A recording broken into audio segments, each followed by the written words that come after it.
So, in one of my previous videos, I said something about looking up to the hills and later realizing that your help can only come from God.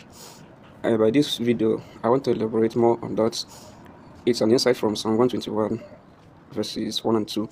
This is a psalm we will recite every morning and evening devotion in our family while growing up. So it says, I will look up to the hills. Some version says, or some translation says, I will look up to the mountains, from whence cometh my help. My help cometh from the Lord who made heaven and earth. And now, for us to understand what really happened there, we have to take it step by step. First, we have to, share an understanding of what mountain or what mountains and what heroes implies. Okay, from the ancient times to our modern world, mountains and hills are understood to be high places, uh, and they have always carried diverse meanings.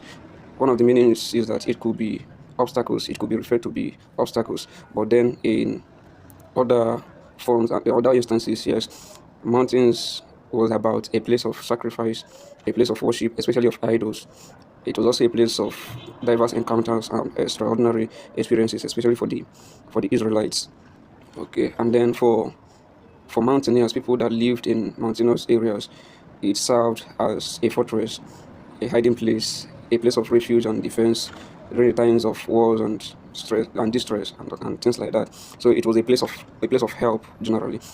So so the writer of the psalm says, I will lift up my eyes unto the hills. It's a practice of whoever that is besieged to lift up his eyes to see if help is coming to assist him in chasing the enemy away. So lifting up your eyes to the hills could mean you depending on yourself, your connection, your own wisdom, on some other person. So it could be that this holy dude that wrote this psalm first lifted up his eyes to the mountains, trusting in his own abilities, or depended in what he has always known as what works, depended on what he has always known as the solution. And now it appears that all of those things failed, and maybe luckily, unfortunately for him, he quickly realized, oh, my help can only come from God who made heaven and earth. So it's possible that he could have been walking into open doors, but they were not really doors open for him.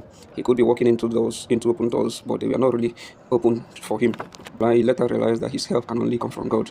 So this is me telling you that some of the disappointments, the rejections you faced, was God giving you a sense of redirection. It was God in His mercy recalibrating your mind to turn to Him, to trust in Him, and hold on to Him for everything. And this is actually what repentance is all about. Repentance is a rethinking of your ways.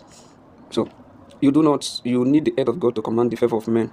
We are not saying that you do not need the aid of men or need the favor of men, but you ultimately need the aid of God to command the favor of men, because the heart of the king is in his hands.